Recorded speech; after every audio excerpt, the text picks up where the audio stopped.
بسم الله الرحمن الرحيم وكان عاقبتهما أنهما في النار خالدين فيها وذلك جزاء الظالمين يا أيها الذين آمنوا اتقوا الله ولتنظر نفس ما قدمت لغد واتقوا الله إن الله خبير بما تعملون ولا تكونوا كالذين نسوا الله فأنساهم أنفسهم أولئك هم الفاسقون لا يستوي أصحاب النار وأصحاب الجنة أصحاب الجنة هم الفائزون لو أنزلنا هذا القرآن على جبل لرأيته خاشعا متصدعا من خشية الله وتلك الأمثال نضربها للناس لعلهم يتفكرون والله الذي لا إله إلا هو عالم الغيب والشهادة هو الرحمن الرحيم هو الله الذي لا إله إلا هو الملك القدوس السلام المؤمن المهيمن العزيز الجبار المتكبر سبحان الله عما يشركون والله الخالق البارئ المصور له الأسماء الحسنى يسبح له ما في السماوات والأرض وهو العزيز الحكيم আপনাদের মাঝে এখন বক্তব্য রাখবেন জনাব মতিউর রহমান মাদানী সাহেব।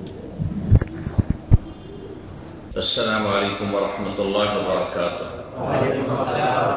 إن الحمد لله نحمده ونستعينه ونستغفره ونعوذ بالله من شرور أنفسنا ومن سيئات أعمالنا من يهده الله فلا مضل له ومن يضلل فلا هادي له وأشهد أن لا إله إلا الله وحده لا شريك له وأشهد أن محمدا عبده ورسوله صلى الله تعالى عليه وعلى آله وصحبه وسلم تسليما كثيرا أما بعد أعوذ بالله من الشيطان الرجيم من عمل صالحا من ذكر أو أنثى وهو مؤمن فلنحيينه حياة طيبة ولنجزينهم أجرهم بأحسن ما كانوا يعملون।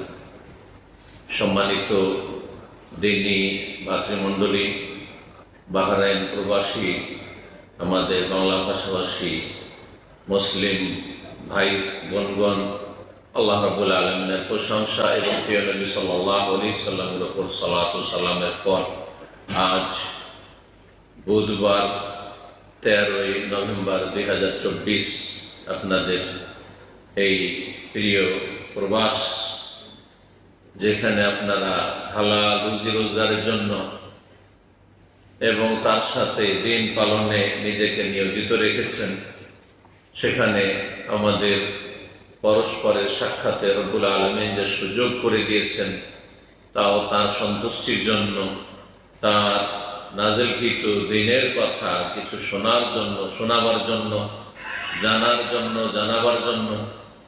এই জন্য আল্লাহ রাব্বুল আলামিনের প্রথম অশেষ শুকরিয়া আদায় করি, বলুন আলহামদুলিল্লাহ। তারপরে শুকরিয়া আদায় করি মারকাজুল ফুরকান, যে ইসলামিক সেন্টার রয়েছে, সেই সেন্টারের কর্তৃপক্ষ দায়িত্বশীল, বিশেষ করে সেই সেন্টারের প্রধান শেখ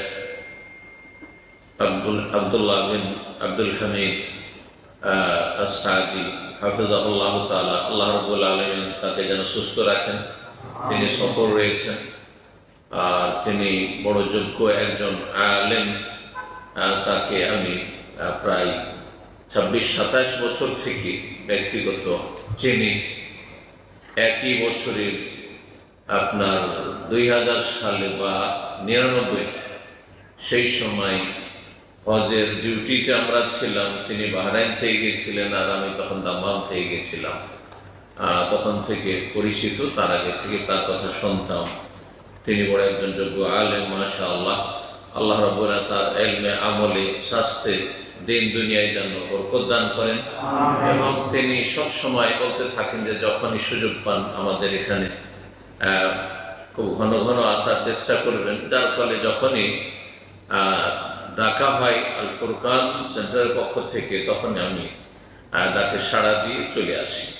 যদিও আজকে আপনাদের ডিউটির দিন, তারপরেও যেসব ভাইরা ফুরসতে আছেন, চলে এসেছেন, আল্লাহ আপনাদেরকে জাযায়ে খায়ের দান করেন, আল্লাহ আপনাদের ভালো করেন, দিন দুনিয়ায় আল্লাহ বরকত দান করেন, সমস্ত বালা মুসিবত অনিষ্ট থেকে আল্লাহ হেফাজত করেন। শুকরিয়া আদায় করি সেই সেন্টারের যোগ্যতম একজন আলেম শেখ মুজাফফর হাফিজাহুল্লাহ তাআলা, আল্লাহ তাকে উত্তম প্রতিদান দান করেন। আমার পূর্বে তিনি উর্দু ভাষায় দু চারটি কথা আপনাদের সামনে দিক নির্দেশনামূলক পেশ করলেন, আল্লাহ তাকে কবুল করেন এবং তাকে নেক হায়াত দান করেন।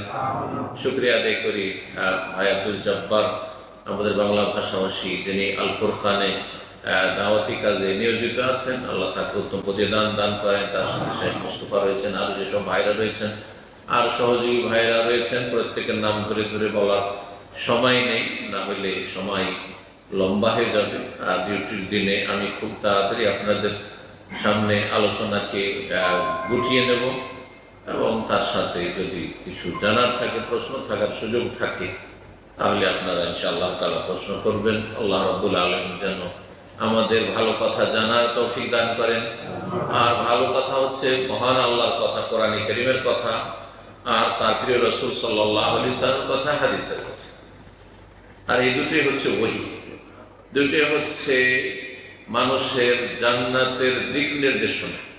কোরআন এবং হাদিস ছাড়া জান্নাতের পথ, হকের পথ, সত্যের পথ পাওয়া যাবে। ফামাযা বাদাল হক ইল্লা দালাল, আল্লাহ বলছেন হক, সত্যের পরে, হকের পরে, হক হচ্ছে ওহী। যা কিছু আছে দুনিয়াতে সব হচ্ছে গুমরাহি, ভ্রষ্টতা, জান্নাতের রাস্তা হারিয়ে দেয়। সুতরাং কোরআন সুন্নাহর রাস্তায় চলতে হবে এবং কোরআন সুন্নাহকে বুঝতে হবে। সাহাবায়ে কেরামরা যেইভাবে বুঝেছেন সেইভাবে এই দুটি কথা আমাদের মৌলিক বিষয় মনে রাখতে হবে। না হইলে ডানে বামে অনেক গোমরাহি আছে, খেয়াল খুশি ইসলাম বুঝতে গিয়ে বা জীবনযাপন করতে গিয়ে, আমল করতে গিয়ে দুনিয়া আখিরাত বরবাদ হয়ে যায়। আল্লাহ যেন হেফাজত করেন এবং আমাদের সকলকে ভালো অবস্থায় রাখেন। শুকরিয়া আদায় করি বিশেষ করে আপনাদের যারা কষ্ট করে ডিউটির দিনে এসেছেন, যেখানে অনেকের ঈমান দুর্বল হয়ে যাচ্ছে, কারণ সারাদিন ডিউটি করে এসছেন, আবার কালকে সকালে ডিউটি আছে, তারপরে দুনিয়ার ফিতনা তো বুঝতে পারছেন, আজকাল সোশ্যাল মিডিয়ার ফিতনা, ইন্টারনেটের ফিতনা বড় ফিতনা। এই ফিতনা মানুষের দিন দুনিয়ায় কিছু সুযোগ করে দিলেও ক্ষতি বেশি হয়েছে। আত্মীয়তার সম্পর্ক একেবারে দুর্বল হয়ে গেছে, বাপ মায়ের সাথে সম্পর্ক, ছেলে মেয়েদের সাথে সম্পর্ক, ভাই বোনদের সাথে সম্পর্ক, আত্মীয় স্বজনের সাথে সম্পর্ক, আর তারপরে বন্ধু বান্ধব, গ্রামবাসী, প্রতিবেশী, তাদের সাথে আগের যে সম্পর্ক ছিল, সময় দেওয়া, কথা বলা, ফ্রি হয়ে, আজকাল যদি বাবার সামনে বসে থাকেন, ছেলেদের সামনে বসে থাকেন, সবাই নিজের নিজের মোবাইল নিয়ে ব্যস্ত। নামকে অস্তে বসে আছেন এক মজলিসে, কিন্তু কলম, অন্তর আর দৃষ্টি আর মনোযোগ সবকিছু আপনার ইন্টারনেটের ফিতনা রয়েছে। এটি একটি বড় ফিতনা। এই ফিতনার সময় মানুষের সাথে সদাচরণ রক্ষা করা এবং চরিত্রবান হয়ে থাকা, আর ইন্টারনেটে বা বিভিন্ন সাইটের যে নোংরা দিকগুলি রয়েছে সেগুলি থেকে বেঁচে থাকা, যেগুলি জাহান্নামে নিয়ে যাচ্ছে বহু মানুষকে, এগুলিতে বেঁচে থাকা একটি গুরুত্বপূর্ণ আজকাল বিষয়। অল্প কিছু লোক হয়তো সেখানে বেঁচে থাকতে পারে।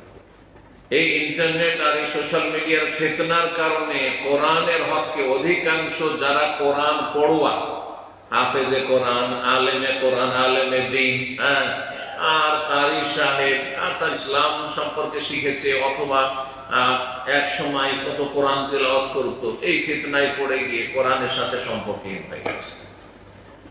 এলেম চর্চা করা, বিশাল লাইব্রেরি, আবেগে এক সময় লাইব্রেরি তৈরি করে রেখেছে, যে কোনো ভাষায় যে ভাষা বুঝে।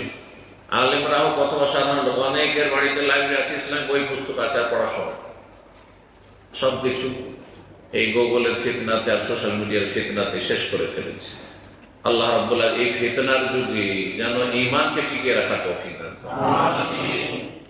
আজকে যে বিষয়টা আমার বলতে বলা হচ্ছে সেটা তরবিয়তি বিষয়। আর তরবিয়ত বলতে মানুষের ঈমানের সাথে আমল ভালো করা, আমল ভালো করা। সুতরাং আমলের গুরুত্ব সম্পর্কে দু চারটি কথা বলব। এবং আমল মানুষের সার্বিক জীবনকে সামনে। আমল মানে শুধু নয় যে কিছু জিকির আজকার, কিছু ওজিফার আমল, আর কিছু সীমিত ইবাদত বন্দেগীর আমল না, এটা একটা দিক। কিন্তু আমল মানে সার্বিক জীবনে আপনার আমার আমল ভালো হইতে হবে। আর ভালো আমলকে আমালে সালেহ কোরআন হাদিসের ভাষায় বলা হয়েছে, আমল সালেহ বলা হয়েছে, নেক আমল। এর বিপরীত হচ্ছে খারাপ আমল, মন্দ কথা কাজ। আমরা আলহামদুলিল্লাহ যে জন্মসূত্রে মুমিন মুসলিম, তাই না? আল্লাহ শুকরিয়া আদায় করেন। কারণ অমুসলিম জীবন থেকে, অমুসলিম পরিবার থেকে ইসলামে আসা এত সহজ নয় আজকালকার জামানায়। যে জামানায় একজন ইসলাম গ্রহণ করলে শক্তিশালী হতে পারে আর দুর্বল হয়ে যায়, তখন শয়তান সুযোগ পেয়ে যে তুই যে অবস্থায় আছিস খুব দুনিয়ার দিক থেকে ভালো অবস্থায় আছিস। কিন্তু একটা সময় ছিল খোলাফায়ে রাশিদিনের জামানায়, আর তারপরে তারপরের যে খেলাফতের জামানাগুলি ছিল, ইসলাম 1000 বছর ধরে সারা বিশ্বে যখন শক্তিশালী ছিল, তখন ছিল যে ইসলাম কবুল করলে বেশি সম্মানিত, বেশি শক্তিশালী, বেশি স্ট্রং, বেশি প্রতিষ্ঠিত। হ্যাঁ, দিনেরও লাভ, দুনিয়ারও লাভ। ঠিক, আর দুনিয়ার কোরবানি দিতে হয় না। কিন্তু এখন অমুসলিম জীবন থেকে ইসলামে আসা মানে দুনিয়ার অনেক কিছু কোরবানি দিতে হবে, তারপরে ঈমান ইসলাম রক্ষা করা যাবে। এই নিয়ামতের শুকরিয়া আদায় সবচেয়ে বড় আমল। যে আল্লাহ যে জন্মসূত্রে আমাকে আপনাকে মুসলিম করেছেন, এর শুকরিয়া আদায় করা। শুকরিয়া আদায় অন্তর থেকে করবে, অন্তর থেকে অনুভূতির মাধ্যমে, সব সময় এটাকে স্মরণ রাখার মাধ্যমে, হ্যাঁ, দেমাগে মস্তিষ্কে বসিয়ে রাখার মাধ্যমে যে আলহামদুলিল্লাহ আল্লাহ আমাকে জন্মসূত্রে মুমিন মুসলিম করেছে। বলুন আলহামদুলিল্লাহ। যে আমরা জন্মসূত্রে বাপ মা মুসলিম, গোটা বংশধর মুসলিম, সেই মুসলিম পরিবেশে মুসলিম বাড়িতে ভূমিষ্ঠ হয়েছি, এটি আল্লাহ সবচেয়ে বড় নিয়ামত। এইটাকে যদি ঠিক রাখতে পারেন, ঈমান ইসলামটাকে রক্ষা করতে পারেন, যেটা জন্মসূত্রে পেয়েছি, তাহলে মরলে জান্নাত, আলহামদুলিল্লাহ। আর সবাই মরবো, তাই না? জান্নাত। জান্নাত হচ্ছে আমাদের গন্তব্যস্থান। দুনিয়ার যদি সবকিছুই পেয়ে যান, সারা দুনিয়ার রাজত্ব পেয়ে যান, কিন্তু জান্নাত পেলেন না মরার পরে, রাজত্ব কত দিনের? দেখছেন মানুষ উঠছে আর নামছে, সেটা মৃত্যুর মাধ্যমেই নামুক, মাটির তলায় নামুক, অথবা বেঁচে থাকা অবস্থাতে নামুক, স্বেচ্ছায় নামুক অথবা অনিচ্ছাকৃত বাধ্য নিরুপায় নামুক, কিন্তু যে উঠছে সে নামছে। কিন্তু শুধু ক্ষমতার বিষয় না, সুস্থতার ক্ষেত্রে, সুস্থ দুনিয়ার জন্য এমন যে আজকের সুস্থ, আগামী দিনে একদিন অসুস্থ হয়ে পড়বে, অচল হয়ে পড়বে। চিন্তা করে দেখুন, এই বিষয় খুব গুরুত্বপূর্ণ। যারা সুস্থ আছেন প্রতারিত হবেন না যে আমি সারা জীবনটা সুস্থ আছি। কারণ যারা আপনার আশেপাশে অসুস্থ, হাসপাতালে অচল, তারা এক সময় আপনার মতো সুস্থ ছিল, আপনার মতো বিগত তারাও সুস্থ ছিল। তখন এই নিয়ামতের হয়তো মূল্যায়ন করেনি, কদর করেনি, যেমন আপনি এখন এই নিয়ামতের, সুস্থতার নিয়ামতের মূল্যায়ন করছেন। আল্লাহর বোঝার তৌফিক দান করুন। যদি দুনিয়ার সবকিছু পেয়ে যান আর ঈমান না থাকে, তাহলে মারা গেলে জাহান্নাম, এতে কোনো সন্দেহ। যেমন এখন রাত, আপনাদের কারো সন্দেহ। দুনিয়ার কিছুই যদি না পান, শুধু ঈমানের সম্পত্তি পেয়েছেন, সম্বল পেয়েছেন, আর সেটা নিয়ে রবের কাছে হাজিরা দিতে পেরেছেন হাসরের মাঠে। হ্যাঁ, মরণ হয়েছে ঈমানের উপর। ঈমান নিয়ে, লা ইলাহা ইল্লাল্লাহ, তাওহীদ নিয়ে আপনি মৃত্যুবরণ করেছেন। এই নসিব যদি আপনার আমার হয়ে যায়, আল্লাহ যেন আমাদের তৌফিক দান করেন এবং শেষ অবস্থায় আল্লাহ কালেমা তাইয়্যিবা তাওহীদের শাহাদাতের তৌফিক দান করেন। যদি এটা নিয়ে রবের সামনে হাজির হতে পারেন তাহলে জান্নাত পাবেন, এতে কোনো সন্দেহ নেই। মান কানা আখিরু কালামিহি লা ইলাহা ইল্লাল্লাহ, শেষখানে যদি লা ইলাহা ইল্লাল্লাহ মন্ত্র নয়, আল্লাহ তোমার ছাড়া কোনো সত্য মাবুদ নেই, তুমি সত্য মাবুদ, যদি অতীতে ভুলও করে থাকি সমস্ত ভুল থেকে ফিরে আসছে তোমার কাছে, তোমার রহমতের কাছে। যদি শেষখানে আল্লাহর কাছে ভুল স্বীকার করে সংশোধন করে তাওহীদ কে অন্তরে লালন করে যদি আল্লাহর সামনে হাজিরা দিতে পারেন দাখালাল জান্নাত, জান্নাতে যাবেন। শুধু মুখে পাঠ করে নয়, অন্তর থেকে পাঠ করতে হবে, জবান দ্বারা উচ্চারণ করতে হবে এবং আল্লাহ হায়াত দিলে এটাকে সারা জীবন ধরে রাখবো। এখন আমি শেষ অবস্থায় আর মনে হয় বাঁচবো না, কিন্তু আল্লাহ যদি বাঁচিয়ে রাখেন তাহলে এর উপরই থাকবো। এইরকম অঙ্গীকার নিয়ে যদি আপনি এই মন মেজাজ নিয়ে যদি আপনি জীবন যাপন করেন এবং এর উপর যদি মৃত্যু হয় দাখালা জান্নাত, জান্নাত পাবেন। যেই সময় জান্নাত পাবেন আপনি দুনিয়ার সমস্ত অশান্তি ভুলে যাবেন। জান্নাত থেকে জিজ্ঞাসা করা হবে, জান্নাত থেকে জান্নাতে ঢুকিয়ে যাওয়ার পরে জিজ্ঞাসা করা হবে যে তুমি জীবনে কোনো কষ্ট পেয়েছো? সমস্ত দুনিয়ার কষ্ট ভুলে গেছে, অথচ সব দিক থেকে কষ্ট ছিল, শারীরিক কষ্ট, মানসিক কষ্ট, পারিবারিক কষ্ট, আর্থিক কষ্ট, সমস্ত রকমের কষ্ট ছিল। বলবে যে ইয়া রাব্বি, হে রব কসম করে বলছি কোন জীবনে মা রাআইতু বাউসান কাত, কখনো কোনো কষ্ট আমি পাইনি, কখনো আমি কোন রকমের কষ্টের বিপদের সম্মুখীন হই। পক্ষান্তরে ইউতাবে আনআমি আহলিদ দুনিয়া, দুনিয়ার সবচেয়ে বেশি ভোগবিলাসী মানুষকে নিয়ে আসা হয়, দুনিয়ার সবচেয়ে বেশি সুখী। চিন্তা করো, দুনিয়ার সবচেয়ে বেশি সুখী যারা বড় শক্তিধর, দুনিয়ার ধনকুল, শীর্ষস্থানীয় পৃথিবীর 10 জন যে ধনী, এসব লোকগুলোকে নিয়ে আসা হবে। কিন্তু যারা ঈমানহীন, যাদের ঈমান ছিল না আল্লাহ পরকালে, আল্লাহর কিতাব কোরআনে কারীমে ঈমান ছিল না, তাদের জীবনের লাইফে 5 ওয়াক্ত সালাত ছিল না, তাদেরকে নিয়ে আসা হবে। আর জাহান্নামে শুধু একটা ডুব দেওয়া হবে, মানে জাহান্নামে একটু ঢোকানো হবে আর তারপরে বের করে নিয়ে জিজ্ঞাসা করা হবে যে হাল রাআইতা নাঈমান কাত্তু, জীবনে কখনো কোনো নিয়ামত ভোগ করেছো, শান্তি ভোগ করেছো, কোনো শান্তি সুখ পেয়েছো জীবনে? বলবে কসম করে বলছি রব জীবনে কোনো শান্তি পাই, আল্লাহু আকবার, কোনো শান্তি পাইনি। অথচ তাদের দুনিয়ার সুখের সামগ্রীর শেষ ছিল না, তারাই জানতো না যে কত ভোগ বিলাসে তারা থাকে, কত যে তার সুখের জীবন দুনিয়া কাটিয়েছে, 50-60 বছর 70 বছর, সবকিছু ভুলে গেছে। সুতরাং দুনিয়াতে প্রতারিত হবেন না, আখিরাতকে মুখ্য উদ্দেশ্য বানান, আখিরাতকে টার্গেট বানান। দুনিয়া তাহলে ও আতাতিদ দুনিয়া ওয়া হিয়া রাগিমা, নবী করিম সাল্লাল্লাহু আলাইহি ওয়াসাল্লাম বলেছেন আখিরাত পরকাল জান্নাত যদি আপনার টার্গেট হয়ে যায়, মান কানা হাম্মুহু আখিরাত, যার চিন্তা শুধু আখিরাত কেমন করে সুন্দর হবে, জান্নাত কেমন করে পাবো, জাহান্নাম থেকে কেমন করে বাঁচবো, এই চিন্তা যদি মুখ্য চিন্তা হয় তো জাল আল্লাহ গিনাহু ফি কলবিহি, অন্তরটাকে আল্লাহ অভাব মুক্ত করে দেন, কোনো অভাব থাকবে না।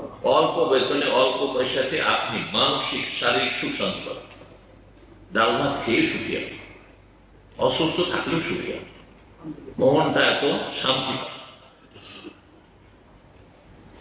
আর জামা শামলাহু, আল্লাহ তার সব সমস্যার সমাধান করে দেবেন। না পারিবারিক সমস্যা, না আর্থিক সমস্যা নিয়ে ওইসব চিন্তা নেই, কে বড় হয়ে গেল, কে পয়সা হয়ে গেল, ওইসব চিন্তা আপনার মাথায় থাকে। খাই দুনিয়া করবেন না। দুনিয়া তার কদম বসি করবে, পায়ে লুটিয়ে, দুনিয়া যা আসা আসবে, আপনি আখিরাতের জন্য চিন্তা করুন। আর ওয়ামান কানা হাম্মুহু দুনিয়াহু, যার চিন্তা হচ্ছে দুনিয়ার দুনিয়া, গাড়ি বাড়ি নারী পয়সা, সবাই এগিয়ে গেল কেমন তার ব্যবসা করবো, আমি এসেছিলাম একটা লেবার হয়ে, এখন একটা ব্যবসায়িক হবো বাহরাইনে। এইসব ধান্দা ধান্দা ধান্দা পেরেশানি শেষ নেই। নবী সাল্লাল্লাহু আলাইহি ওয়াসাল্লাম বলছেন ফাররাকাল্লাহু শামলাহু, আল্লাহ তার জীবনটাকে ছিন্ন ভিন্ন করে দেবে, বিক্ষিপ্ত করে দেবে। অশান্তি আর অশান্তি, অশান্তি আর অশান্তি, শান্তি পাবে না। পয়সাতে শান্তি পায় মানুষ, অধিকাংশ পয়সার অশান্তি আছে। ভালো করে দেখবেন, পয়সার সাথে যদি দিন না থাকে সব অশান্তি আছে। পয়সার সাথে দিন থাকে, দিনটা ঠিক রেখেছে, তারপরে যা পেয়েছে তাতে শান্তি। শুধু পয়সাওয়ালারা অশান্তিতে আছে, আল্লাহ কি করবেন? বিক্ষিপ্ত করে দেবেন, তার জীবনটিকে ছিন্ন ভিন্ন করে দেবেন। চোখের সামনে শুধু অভাব আর অভাব। কি করে চলবো, কেমন করে চলবো, দেশে গেলে কি হবে, কি হবে না হবে, কেমন করে ছেলে মেয়ের বিয়ে দেবো, কেমন করে ছেলে মেয়েকে পড়াবো, এইসব চিন্তে পেরেশানি শেষ থাকে।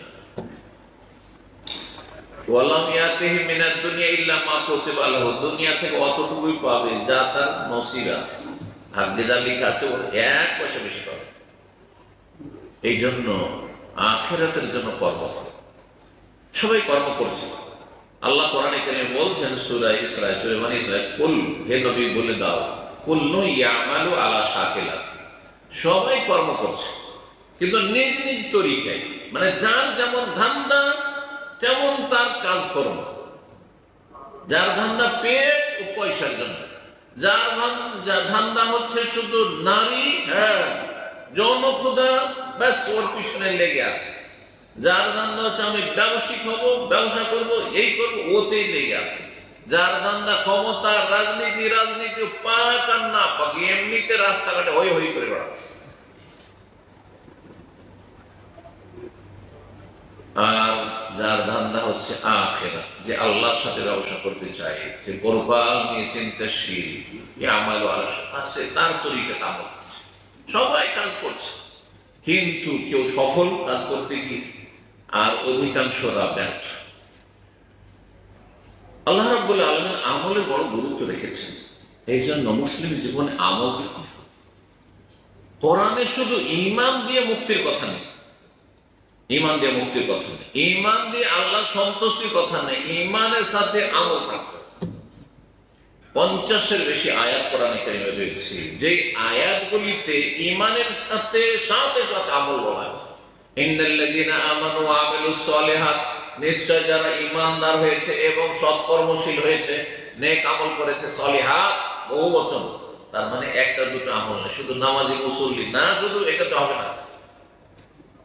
নামাজের সময় নামাজ, হালাল রুজির সময় হালাল রুজি, রমজান আসলে তখন সিয়াম, হজের মৌসুম আসলে তখন জীবনে একবার হজ ফরজ, আর পয়সা বছর পুরা হয়েছে এখন যাকাত আপনি হিসাব করে যাকাতের সময় যাকাত, আর তারপরে অতিরিক্ত নফল সুন্নাত দান সাদকা আছে ইত্যাদি। এইভাবে আমল করি। তারপরে ইবাদত বন্দেগীর আমল, জিকির আজকার, কিছু ফরজ আছে, কিছু সুন্নাত আছে, কিছু নফল আছে, আর তারপরে সবচেয়ে বড় আমল, তার চেয়ে গুরুত্বপূর্ণ আমল হচ্ছে অন্তর আমল। অন্তর আমল হচ্ছে অন্তরটা যেন পরিষ্কার থাকে, কালবে সালিম। ইয়াউমা লা ইয়ানফাউ মালু ওয়ালা বানুন, আল্লাহ বলছেন হাসর মাঠে, কিয়ামতের দিবসে না কারো ধন সম্পদ কাজে আসবে, না জনবল কাজে আসবে।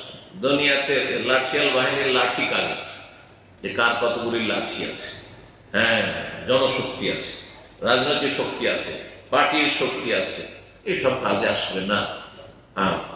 ইল্লা মান আতাল্লাহ বিকলবিন সালিম, তবে যে আল্লাহর কাছে আসতে পারবে কালবে সালিম নিয়ে, এমন কলব, এমন হৃদয় নিয়ে যেটি সুস্থ, সহি সালামত। সালিম থেকে সহি সালামত, সালামত কিসে থেকে সালামত? যেন আপনার কলবে, আপনার অন্তরে শিরকের ময়লা আবর্জনা না থাকে। আপনার অন্তরে যদি থাকে যে আল্লাহ বড় বড় গোস কুতুব ওলি আউলিয়াকে অসাধারণ ক্ষমতা দিয়ে দিয়েছে, যে গোস কুতুবরা সারা দুনিয়াকে ধরে আছে, না হলে দুনিয়া সব ধ্বংস হয়ে যেত। তাহলে আপনার অন্তর একবারে নোংরা হয়ে আছে, নোংরা হয়ে আছে, রোগী আপনি অন্তরের দিক থেকে মারাত্মক রোগে আক্রান্ত, ঈমানের ক্যান্সারের রোগে আক্রান্ত, আপনার অন্তরে যদি নাস্তিকতা থাকে, আপনার অন্তরে যদি ধর্ম নিরপেক্ষতা থাকে, সেকুলারিজম থাকে, আপনার অন্তরে যদি আরো মানুষের মন্ত্রতন্ত্র থাকে, মতবাদ থাকে, তাহলে আপনার অন্তর হচ্ছে রুগ্ন আকীদার ক্ষেত্রে। আমলের ক্ষেত্রে আপনার অন্তরে যদি পাপের চাহিদা থাকে, কুপ্রবৃত্তির রোগ থাকে। কুপ্রবৃত্তির রোগ কেমন? মন শুধু পয়সা চায়, হালাল হোক আর হারাম, পয়সা আসলে বেঈমানি করা হোক, আত্মসাৎ করা হোক, চুরি করার সুযোগ বলে চুরি করা, ডাকাতি করার সুযোগ বলে ডাকাতি করা, বেঈমানি করার সুযোগ বলে বেঈমানি করা, ধার কর্জা নিয়ে সুযোগ পেলে উধাও হয়ে যাওয়া, আর দিবদিছি করে তারপরে নাম্বার চেঞ্জ করে দেওয়া, আর বেশ পয়সা হইল, পয়সা হইল। হালাল না হারাম দেখা কোনো প্রয়োজন নেই। এটাই হচ্ছে অধিকাংশ মুসলিমদের অবস্থা। বাকি যারা অবস্থায় তাদের তো হালাল হারামের কোনো তমিজ নেই, এবং সেই তমিজ কোনো কাজেও আসবে না যদি আগে ইমান নিয়ে আসে। আর নেই, কারণ আল্লাহ পরকাল এর ভয় থেকেও যখন কিছুটা তো ভয় আছে, তারপরে যখন হারাম খাচ্ছেন এক শ্রেণীর লোকেরা, তাহলে যাদের মোটেই আল্লাহ পরকাল নেই তাদের অবস্থা, তাদের লাইফটা কেমন ঠিক আছে। আমলের ক্ষেত্রে আমাদেরকে এগিয়ে যেতে হবে। আমল সার্বিক জীবনে আমল হইতে হবে। আমল যেমন আকীদার ক্ষেত্রে, কলবের ক্ষেত্রে বলছিলাম, অন্তরের আমল, আমলুল কলব, যে আপনার বিভিন্ন পাপ থেকে যেন অন্তরটা পবিত্র থাকে। না কোনো বেগানা নারীর সাথে আপনার এই কলবের সম্পর্ক আছে, রবের সাথে সম্পর্ক। যেই অন্তরে আপনি রবকে জায়গা দিয়েছেন, সেই অন্তরে কি করে হারাম নারীর আপনি জায়গা দিতে পারেন, আপনার স্ত্রীকে জায়গা দিতে পারেন। কিন্তু রবের বিশ্বাসী অন্তরে আপনি গেঁথে রেখেছেন, আর সেখানে আপনার অবৈধ প্রেম চলছে, বেগানা মহিলার সাথে সম্পর্ক চলছে। এটা কেমন চরিত্র, এটা কেমন জীবন? এটা অন্তর নাপাক হয়ে আছে, শাহওয়াতের রোগে আক্রান্ত হয়ে আছে, অন্তরে বিভিন্ন রকমের রোগ, হিংসা, তার উন্নতি আপনার বরদাস্ত থাকে, শত্রুতা বিদ্বেষের রোগ। হ্যাঁ, কারো সাথে একটু মত পার্থক্য হইলে আপনার শত্রুতা আর বিদ্বেষে সীমা লঙ্ঘন করে, বাড়াবাড়ি করে। যেমন ধর্মীয় ইখতিলাফ রয়েছে, মাসলা মাসাইল নিয়ে ফিকহি মাসাইল ইখতিলাফ রয়েছে, দ্বিমত রয়েছে, অথবা আকীদার ইখতিলাফ করছেন। আপনি কোরআন হাদিসের দলিল মানতে চাইছেন না, কোরআন হাদিসের আকীদা যেটা স্পষ্ট, তার ভিন্ন আকীদা রাখছেন, আর কোরআন সুন্নাহর আলেমদের সাথে শত্রুতার বিদ্বেষ রাখছেন। আপনার অবস্থা কঠিন, আপনার অন্তর রোগী অন্তর, মারজুর শুবহাত রয়েছে, নয় মারজুর শাহওয়াত রয়েছে। হয় সংশয়ের রোগে আক্রান্ত আপনার অন্তর, আর এই অন্তর যখন ভালো আমল করে না, তো অঙ্গ প্রত্যঙ্গের আমল দিয়ে আপনি নাজাত করবেন। তারপরে অন্তরের আমলের পরে হচ্ছে মানুষের শরীরের আমালুল জওয়ার, অঙ্গ প্রত্যঙ্গের আমল, গোটা শরীরের আমল। এই আমলগুলি ঠিক থাকে। শরীরের আমল যেমন 5 ওয়াক্ত সালাত আদায় করছেন, গোটা শরীর কিন্তু তাতে নড়াচড়া করছে, গোটা শরীরের ইবাদত বন্দেগী হচ্ছে। তারপরে জবান দিয়ে যেসব সূরা দোয়া পড়ছেন, জবানের ইবাদত বন্দেগী হচ্ছে, আমালুল লিসান। এই সমস্ত আমল আমাদের জীবনে থাকতে হবে। আমলের ক্ষেত্রে আর একটি দিক হচ্ছে আখলাক এবং মামলাত, চরিত্রটা ভালো হইতে হবে। এটা মানুষের সাথে আচার আচরণের আমল ভালো হইতে হবে, মানুষের সাথে লেনদেনের আমল, জি, মানুষের অধিকার আদায় করার ক্ষেত্রে, মানুষের যে হক আপনার উপর রয়েছে, সেই হক আদায়ের ক্ষেত্রে বাপ মা থেকে শুরু করে, যেমন বাপ মায়ের হক রয়েছে, ভাই বোনদের হক রয়েছে, আত্মীয় স্বজনদের হক রয়েছে, পাড়া প্রতিবেশীর হক রয়েছে, আর তারপরে যারা আত্মীয় স্বজন নয় কিন্তু আপনার এই প্রবাস জীবনে আপনার হয়েছে, অথবা আপনার বিল্ডিং এর থাকে, আপনার আশেপাশে থাকে, একই মসজিদে নামাজ আদায় করেন, অথবা একই কোম্পানিতে কাজ করেন, তাদের হক রয়েছে, এমনকি অমুসলিমদের হক রয়েছে। তাহলে এই সমস্ত ক্ষেত্রে ভালো আমল হইতে হবে। কোরআনে কারিমে ঈমানের সাথে ভালো আমলের কথা বলা হয়েছে। যদি সত্যিকারের জান্নাতি হতে চান, সত্যিকারের যদি কামিয়াবি হাসিল করতে চান, তাহলে আমলগুলি যেন ভালো হয়। সাথে আল্লাহ রাব্বুল আলামিন ইরশাদ করেছেন, মান আমিলা সালিহান মিন যাকারিন আও উনসা, যে ভালো কাজ করবে, আমলে সালেহ করবে, সে পুরুষ হোক আর নারী হোক, আল্লাহর কাছে সমান। নেতৃত্বের ক্ষেত্রে স্বামী স্ত্রীর, আল্লাহ স্বামীকে পুরুষকে নেতৃত্ব দিয়েছেন, কিন্তু আমলের ক্ষেত্রে আমার নামাজের সওয়াব আর একজন মহিলার নামাজের সওয়াব সমান।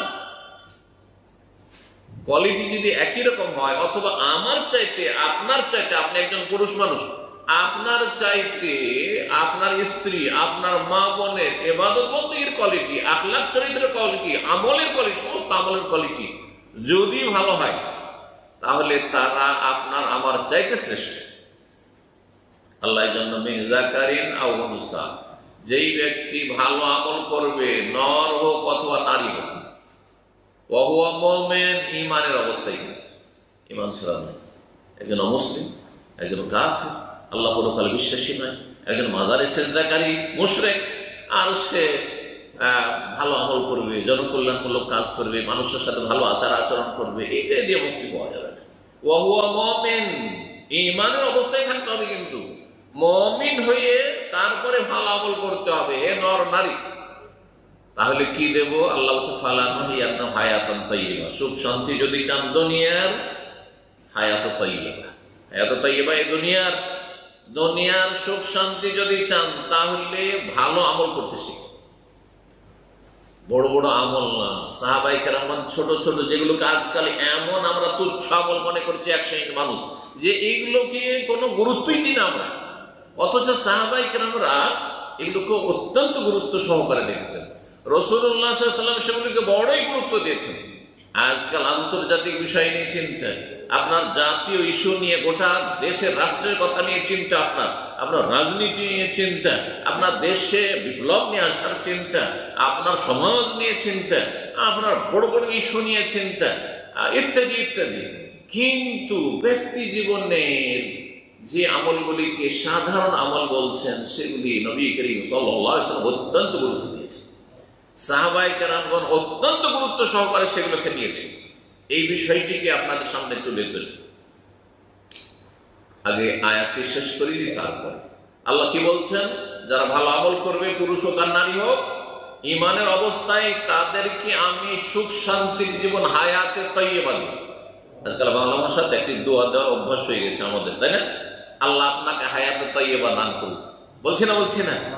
হায়াতে তাইয়্যিবা, হায়াতে তাইয়্যিবা সার্বিক জীবনকে সামনে, দুনিয়া আখিরাতে সবকিছুকে, এখানে আপনি সুখে থাকলেন, আর মরার পরে আপনি কবরের জীবনে যদি অশান্তিতে থাকেন, আযাবে থাকেন, এটা হায়াতে তাইয়্যিবা হলো না। তাহলে সার্বিক জীবন, আখিরাতে জান্নাত, আর তারপরে কবরের জীবনটা, কবরটা আপনার জান্নাতের বাগান, জান্নাতের বিছানা, জান্নাতের পোশাক সেখানে, এবং দুনিয়াতে আপনার মানসিক শান্তি, আপনার শারীরিক শান্তি, পারিবারিক শান্তি, পরিবারকে শান্তিতে আছেন, ভালো স্ত্রী পেয়েছেন, আর তারপরে বাপ মা ভালো পেয়েছেন, ছেলে মেয়ে ভালো পেয়েছেন, হায়াতে তাইয়্যিবা, আর আলহামদুলিল্লাহ হালাল রুজি খাচ্ছেন, হারাম খাচ্ছেন না, শান্তিতে আছে। কারো হক মারেননি, যে সবসময় একটা টেনশন লাগা আছে। হক মেরে এত শত্রু তৈরি হয়েছে যে জীবন নিয়ে চিন্তা, যে বাঁচবো কিনা, আর এদের অনিষ্ট থেকে প্রতিক্রিয়া বলে সবসময় চিন্তা করছেন যে কি হয় না হয়। এটা অশান্তির জীবন। অনেক পয়সা হয়তো হয়েছে, কিন্তু মানুষের হক মেরে থাকার কারণে সবসময় একটা অশান্তি কাজ করছে। নিজেকে ধিক্কার দিচ্ছেন মাঝে মাঝে, রাতের অন্ধকারে যখন একাই থাকেন, তখন নিজেকে ধিক্কার দিতে হয়, জালিম নিজেকে ধিক্কার দেয়। সুতরাং আপনার দ্বারা কারো জুলুম হয়নি, কারো হক নষ্ট করেন না। হায়াতে তাইয়্যিবা আল্লাহ দেবেন যদি আমলটা ভালো করতে পারেন আপনার ব্যক্তি জীবন থেকে শুরু করে। এটা হচ্ছে আসল জীবন, কারণ এটা আমি আমার মাথা থেকে পা পর্যন্ত আমি কন্ট্রোল করি। এটাকে আমার স্ত্রী কন্ট্রোল করে না, আমার ছেলে মেয়ে কন্ট্রোল করে না, আমার বাপ মা কন্ট্রোল করে না, আমার সরকারও কন্ট্রোল করে না, আমি কন্ট্রোল করছি। আপনি আপনার লাইফটা দেখেন, মাথা থেকে পা পর্যন্ত আপনি যেভাবে চলবেন, আপনি চলতে পারবেন, চালাতে পারবেন। হায়াতে তাইয়্যিবা যদি চান, তো আমলগুলি ভালো করেন আপনার ব্যক্তি জীবন, এখান থেকে শুরু করেন।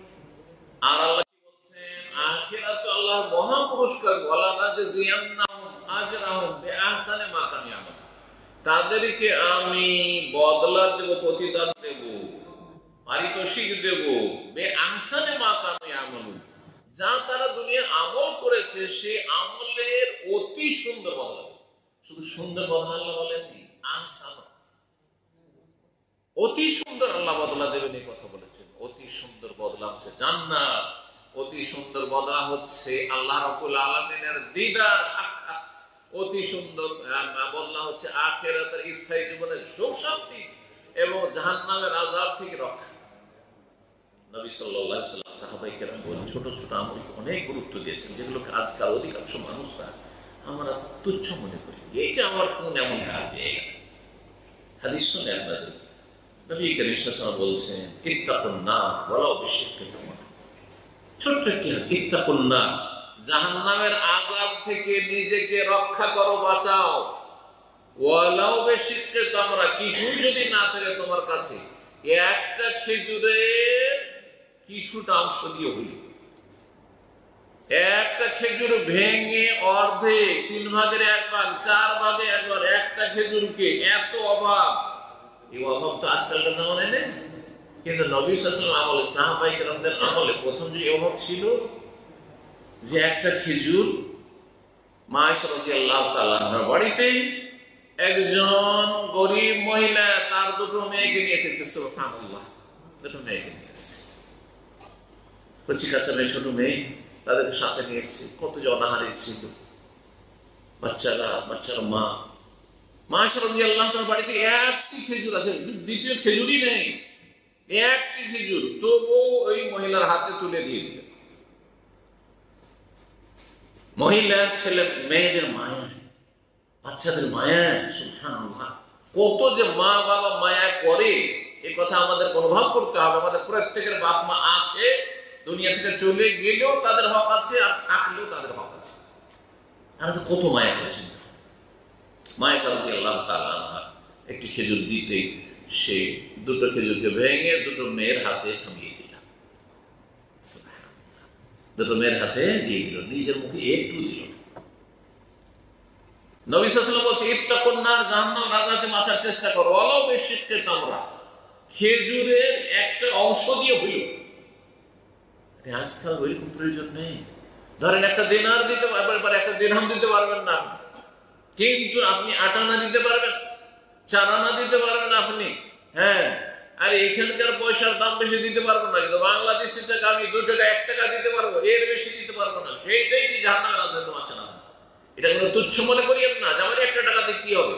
1 টাকাতে কিছুই পাওয়া যায় না, 2 টাকাতে কিছুই পাওয়া যাবে না, 1 কাপ চাও পাওয়া যাবে না, কিছুই পাওয়া যাবে না, একটা বিস্কিটও পর্যন্ত অনেক সময় পাওয়া যাবে না। তাহলে এই দিয়ে আমি কি করে কি করবো, এইটা দান করে বা কি হবে, এই কথা কখনো চিন্তা করবেন না। খেজুর কয়েক ভাগ করে একটু অংশ দিয়ে হইলেও জাহান্নামের আগুন থেকে বাঁচানো নবী সাল্লাল্লাহু আলাইহি ওয়াসাল্লাম বলেছেন। সুতরাং আপনার বাংলাদেশি টাকার যদি 1 টাকা হয়, 8 আনা হয়, 4 আনা হয়, আপনি তুচ্ছ মনে করবেন না।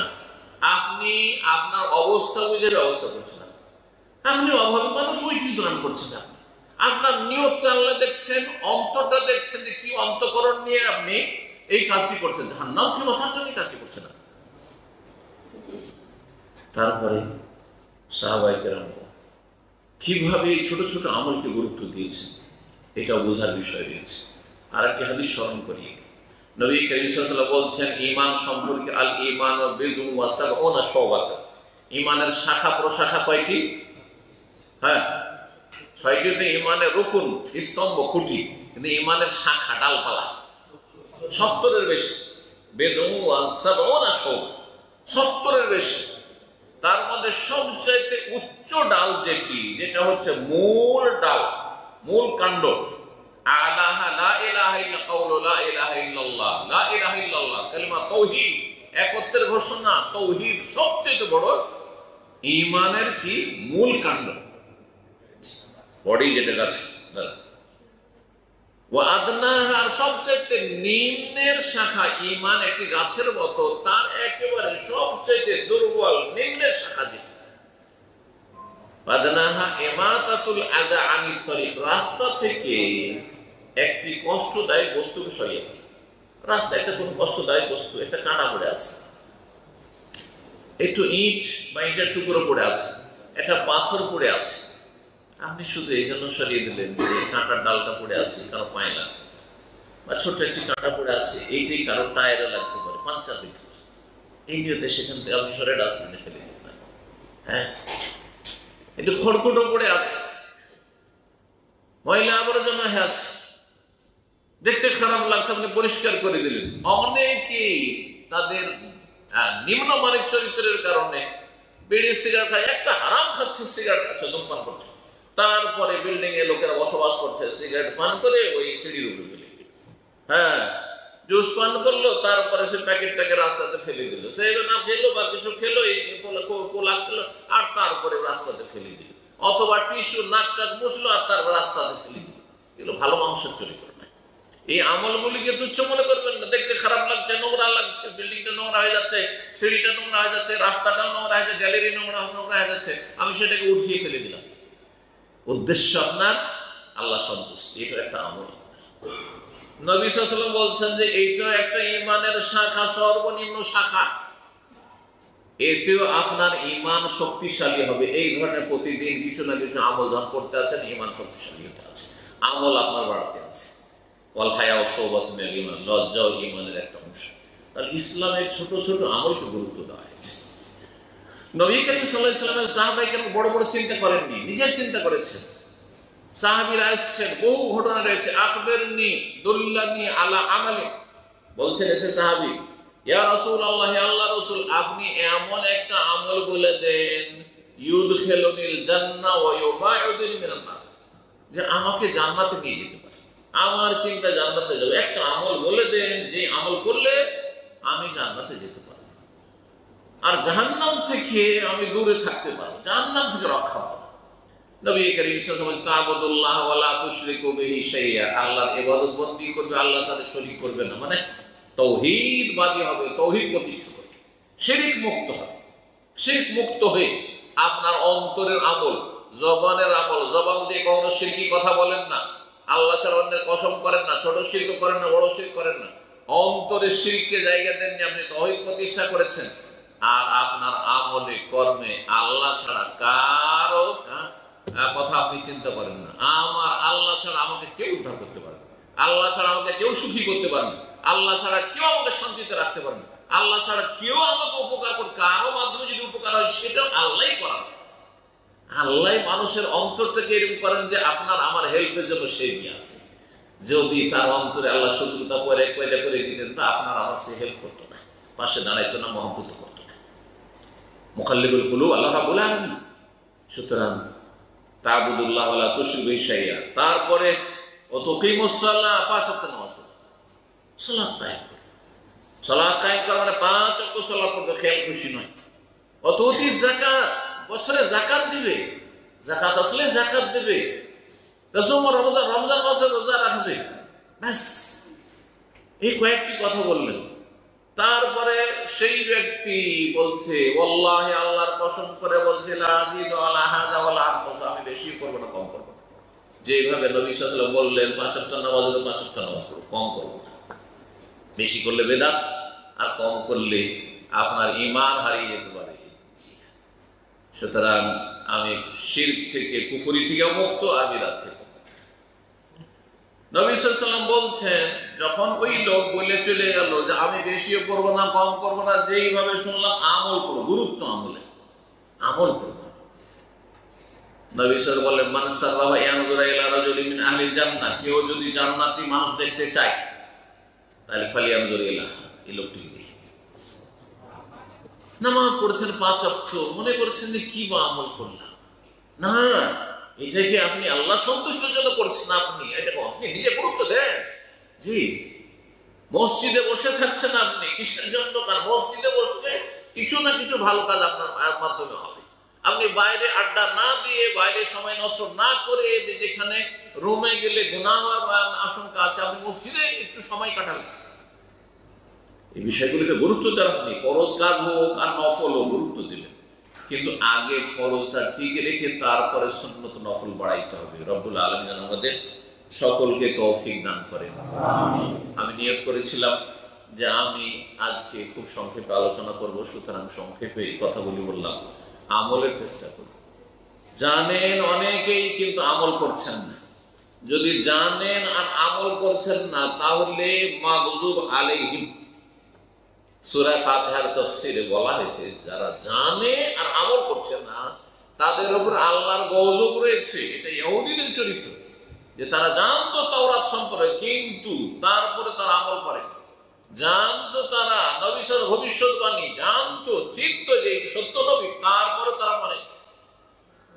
আর যদি জানারও চেষ্টা না থাকে, আর শ্রেণীর মানুষ আছে জানেও না, ঠিক সূরা ফাতিহা মুখস্থ।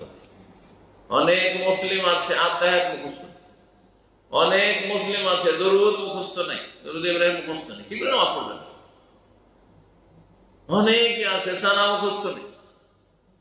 আপনি সহি নামাজ পড়তে শিখেননি, আপনি 5 ওয়াক্ত নামাজে যত্ন করেন না, আপনি না এলেম হাসিল করলেন, না আমল করলেন, জ্ঞানও নেই আর আমলও করলেন না, তাহলে তাদেরকে সূরা ফাতিহার ভাষায় দলের পথভ্রষ্ট বলা হয়েছে। পথভ্রষ্ট, পথভ্রষ্ট হইলেও জাহান্নামে যেতে হবে। আর পথভ্রষ্ট দলিনের তফসির খ্রিস্টানরা, কারণ তারা অজ্ঞতার সাথে বেআমল ছিল। নবী সাল্লাল্লাহু আলাইহি ওয়াসাল্লামের আমলে যখন সূরা ফাতিহা নাযিল হয়, তখন এই সূরা ফাতিহার প্রেক্ষাপট দলিন বলা হয়েছে এই খ্রিস্টানদেরকে, কারণ তারা মূর্খ ছিল আর বেআমল ছিল। সুতরাং আপনি মূর্খ থাকবেন না আর বেআমল হবেন না। আর সেই যুগে যারা ইহুদি ছিল তারা শিক্ষিত ছিল কিন্তু বেআমল ছিল। শিক্ষিত, জানছেন, তারপর আমল করছেন না। জানছেন আপনি ইসলামের মাসলা মাসায়, নামাজ পড়ার তরিকা জানছেন, সব জানছেন, একটা ফরজ আদায় করেছেন, এলেম শিখার ফরজ আদায় করেছেন, কিন্তু ফজর নামাজে যাচ্ছেন না। আপনি ফরজ ওয়াজিব ত্যাগ করছেন, কাবিরা গুনাহে লিপ্ত থাকছেন, তাহলে আপনার মধ্যে ইহুদিদের চরিত্র রয়েছে। সুতরাং আপনি আল্লাহর গজব পাবেন, আল্লাহর নিয়ামত পাবেন। তাহলে আরেক দলের কথা আল্লাহ সূরা ফাতিহা বলেছেন, সেটা হচ্ছে সিরাতাল্লাযীনা আন'আমতা আলাইহিম। আল্লাহ ওদের রাস্তা দেখাও যাদেরকে তুমি পুরস্কৃত করেছো, যাদেরকে তুমি নিয়ামত দান। আন'আমতা থেকে নিয়ামত, আর নিয়ামত থেকে আন'আমতা, বুঝা যাচ্ছে না? আরবি যারা বুঝেন, যাদেরকে তুমি নিয়ামত দিয়েছো, দুনিয়ার নিয়ামত, আখিরাতের নিয়ামত। দুনিয়ায় সবচেয়ে বড় নিয়ামত ঈমান ইসলামের নিয়ামত দিয়েছো, তারা ঈমান ইসলামকে রক্ষা করেছে। আর আখিরাতে তাদেরকে জান্নাতের সবচেয়ে বড় মহাপুরস্কার, সবচেয়ে বড় নিয়ামত তুমি দান করবে, আর জাহান্নামের আযাব থেকে তাদেরকে রক্ষা করবে। তাদের পথের পথিক বানাও, সিরাতাল্লাযীনা আন'আমতা আলাইহিম। তো আমল করা সার্বিক জীবনে হচ্ছে যে আপনি ওদের পথ ধরবেন যাদেরকে আল্লাহ জান্নাতের মহাপুরস্কার দিয়ে পুরস্কৃত করবেন আখিরাতে, মরার পরে এবং মরণের সময় আহলান ও সাহলান করা হবে। আর যদি আমল না করেন, জানেন মানুষ যখন মারা যায় তখন কি আক্ষেপ করে? মানুষ যখন মারা যায়, যখন মালাকুল মউত রূহ কবজ করে নিয়ে যায়, কিসের আক্ষেপ করে জানেন? কোরআনের ভাষায় বলা হয়েছে। আবার হাসরের মাঠে যখন আল্লাহর সামনে হাজির হবে, আসামির কাঠ গড়ায়, আর দেখবে যে আমাকে জাহান্নামে যেতে হবে, আমি তো অনেক ত্রুটি করে এসেছি, ফরজ ওয়াজিব তরক করে এসেছি, হারাম নাজায়েজ কাজ করে এসেছি, কাবিরা গুনাহ করে এসেছি, তওবা করে আমি সংশোধন করে আসেনি। তখন কি আশা আকাঙ্ক্ষা আল্লাহর সামনে করবে জানেন?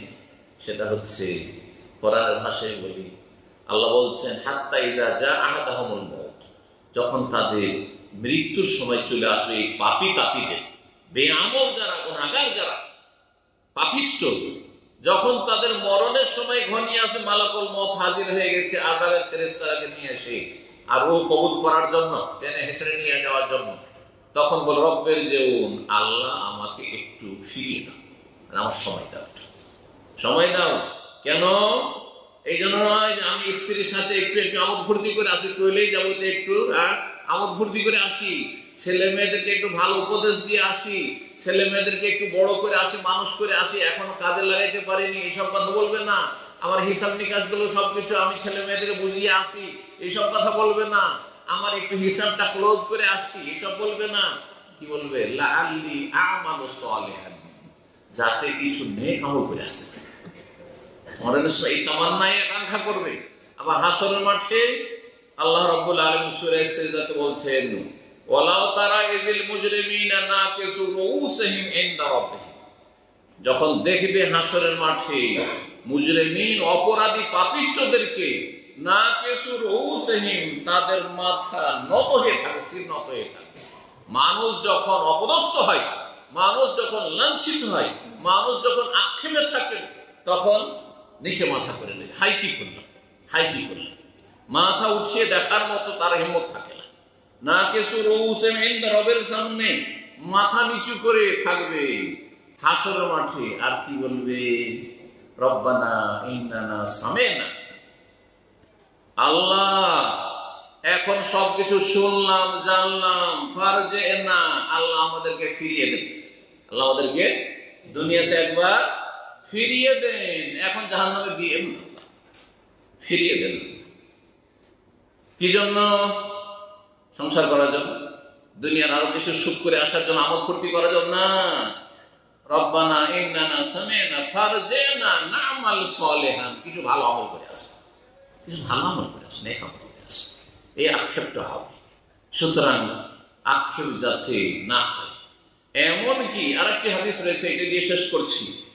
হাদিসে নবী করিম সাল্লাল্লাহু আলাইহি ওয়াসাল্লাম বলেছেন, যে কোনো বান্দা যখন মারা যায়, যতই নেক লোক হোক আর যতই খারাপ লোক হোক আর মাঝামাঝি হোক, সবাই একটা আক্ষেপ করে। যারা ভালো মানুষ তারা আক্ষেপ করে যে আরো যদি বেশি কাজ করে আসতে পারতাম, আরো যদি বেশি আমল করে আসতে পারতাম, আরো যদি বেশি নেকির ব্যালেন্স নিয়ে আসতে পারতাম, আরো ভালো হতো, এই আকাঙ্ক্ষা করবে।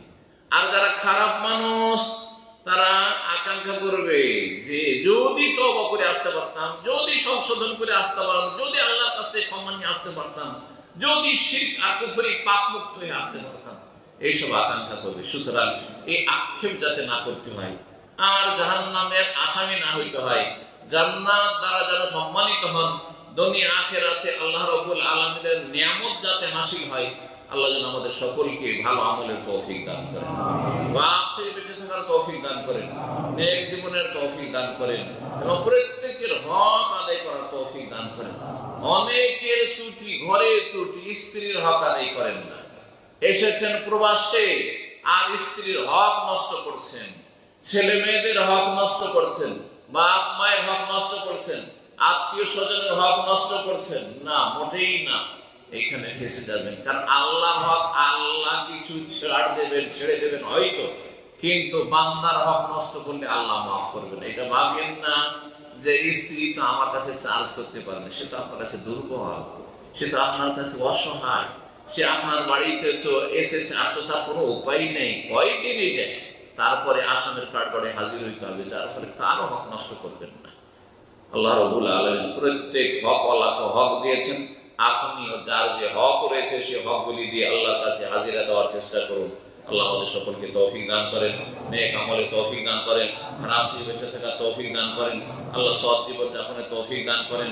দোয়া করি আপনাদের জন্য যেসব ভাইরা এখানে হাজির হয়েছেন, আল্লাহ আপনাদের রুজিতে যেন বরকত দান করেন এবং হালাল রুজি যেন দান করেন, হারাম রুজি থেকে বেঁচে থাকার তৌফিক দান করেন, হারাম পাপের জীবন থেকে আল্লাহ বেঁচে থাকার তৌফিক দান করেন, 5 ওয়াক্ত সালাতের হেফাজতের আল্লাহ তৌফিক দান করেন, জান্নাতের জন্য কাজ করার তৌফিক দান করেন, দুনিয়ার সমস্ত অশান্তি থেকে আল্লাহ আমাদেরকে যেন হেফাজতে রাখেন এবং আখিরাতে আল্লাহ রাব্বুল আলামিন আমাদেরকে সম্মানিত করেন।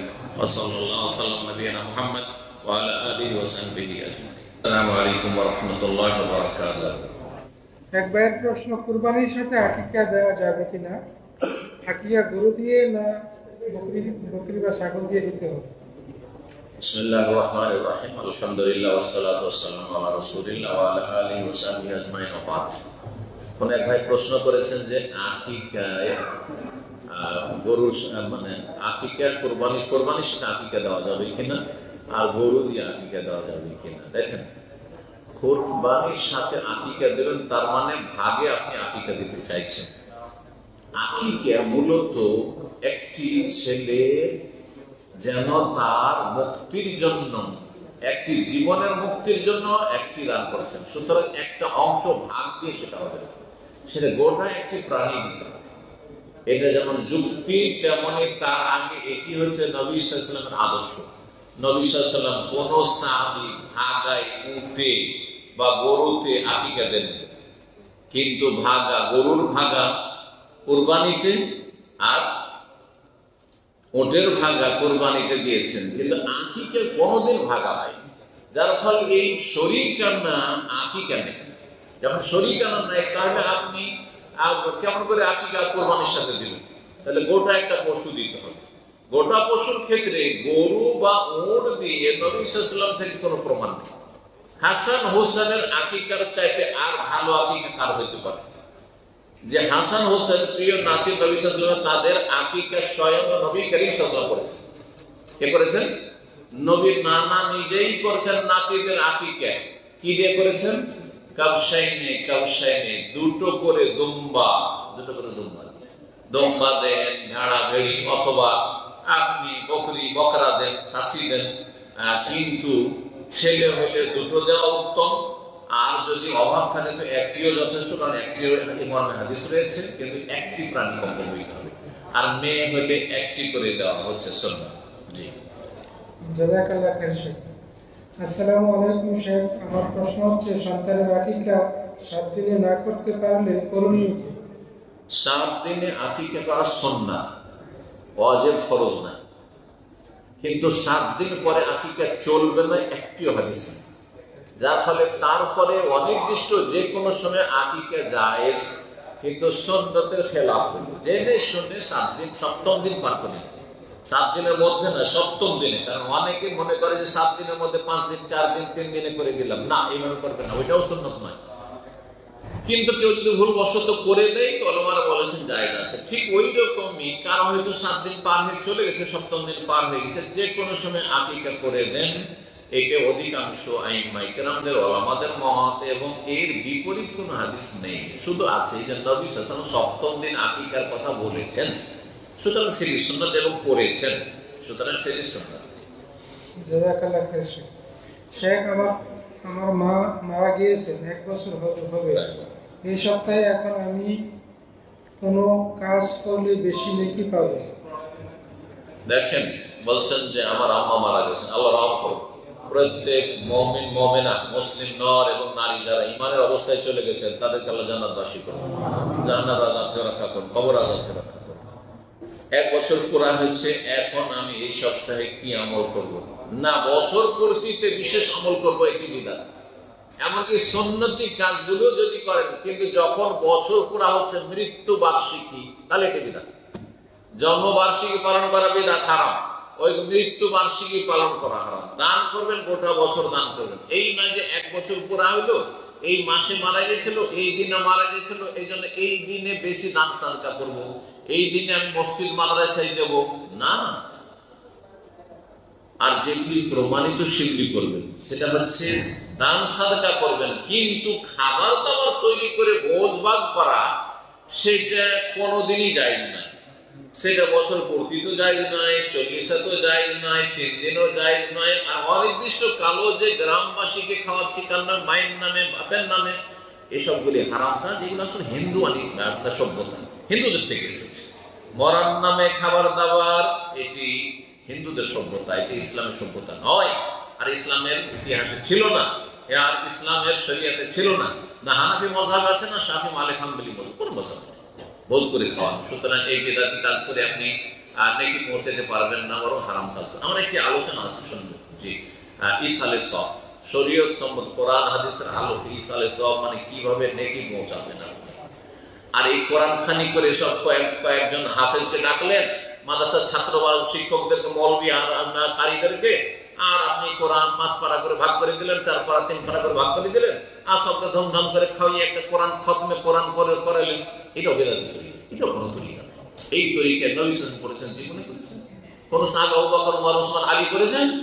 তাহলে কেমন এরকম কাজ করে, যেই কাজ না নবী করেছে, না 4 খলিফা করেছে। সেই যুগে খাঁটি ইসলাম ছিল না, পরে খাঁটি ইসলাম এসেছে।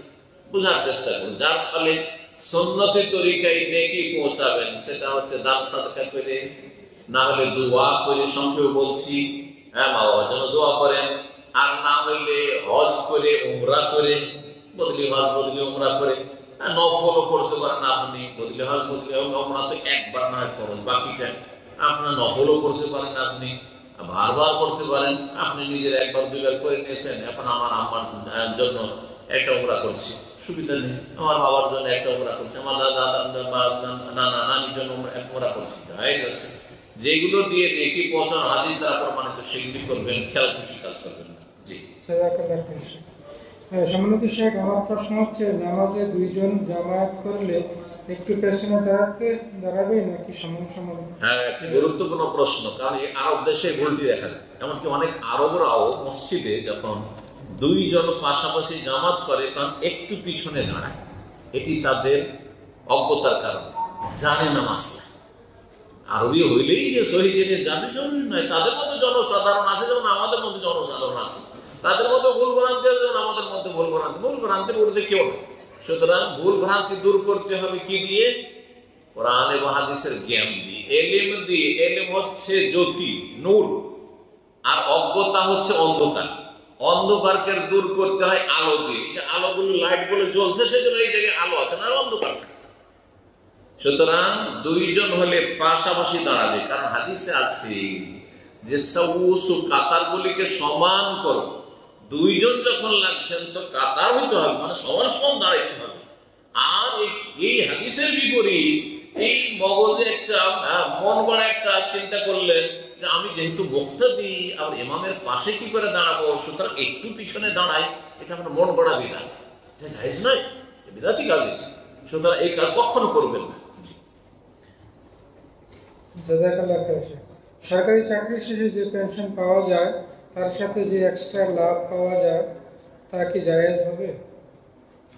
সরকারি চাকরি করে যে আপনার রিটায়ারমেন্টের পরে যে পেনশন পাওয়া যায়, সে পেনশনে অতিরিক্ত যে পয়সা, মানে প্রতি মাসে যে পয়সাটা কাটছে সেটা তো আপনার ন্যায্য পয়সা, কিন্তু অতিরিক্ত যে পয়সাটা দেওয়া হয়, যেহেতু অধিকাংশ দেশগুলিতে সুদি সিস্টেম, বিশেষ করে ধরেন বাংলাদেশ, ভারত বা সব দেশে, প্রায় দেশগুলিতে আলহামদুলিল্লাহ, হয়তো আরব দেশগুলো অনেকটা ভালো তুলনামূলক, কিন্তু আপনার যেই দেশগুলিতে সুদি সিস্টেমে আপনার টাকাটা, আপনাদের কিন্তু ওখানে লিখছে যে আপনার টাকাটা আপনার বাড়ানো হচ্ছে সুদের মাধ্যমে, আর তারপর আপনাকে আপনার পার্সেন্টেজ হিসেবে সুদ দেওয়া হচ্ছে, দিয়ে আপনাকে রিটায়ারমেন্ট দেওয়া হচ্ছে বা পেনশন দেওয়া হচ্ছে।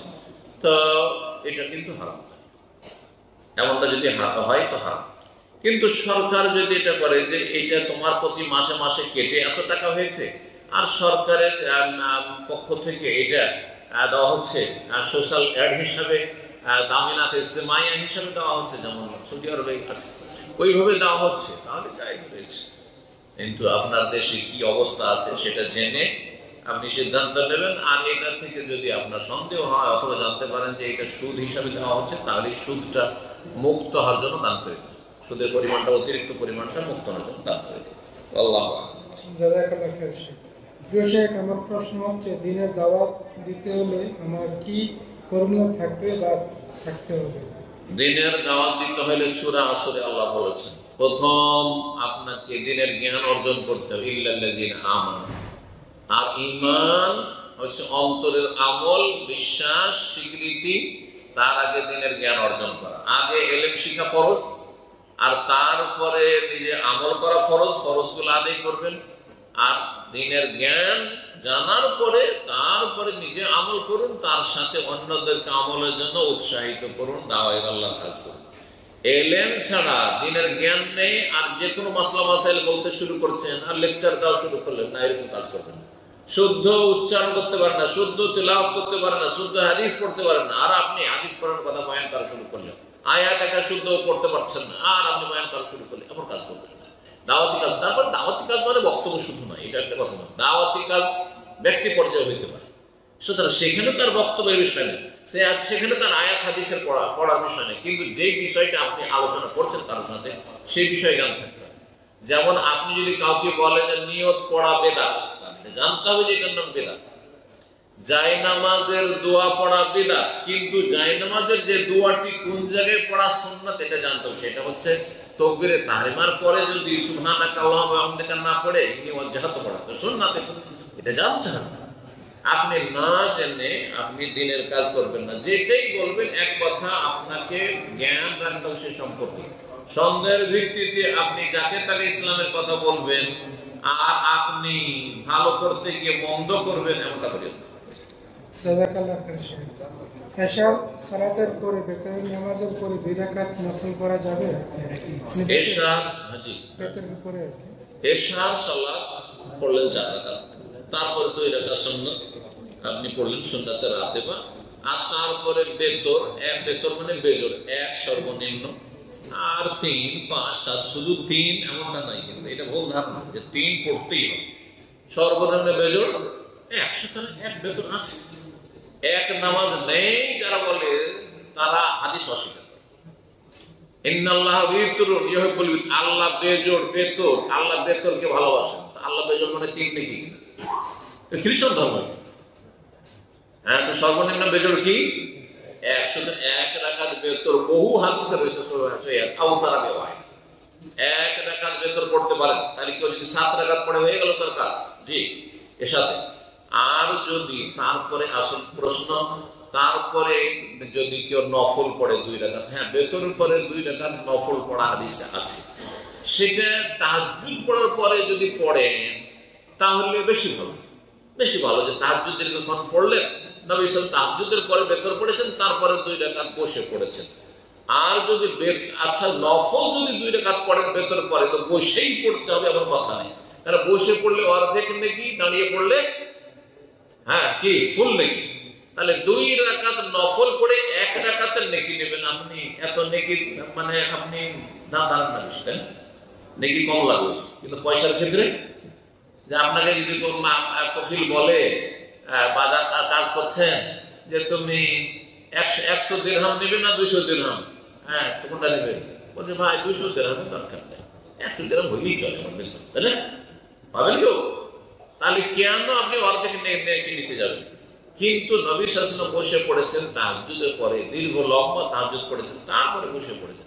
মসজিদে বসে বসে পড়বেন না। যদি শরীরটা অসুস্থ থাকে, দুর্বল লাগছে, সেটা আর ক্লান্ত লাগছে, সেটা আলাদা কথা।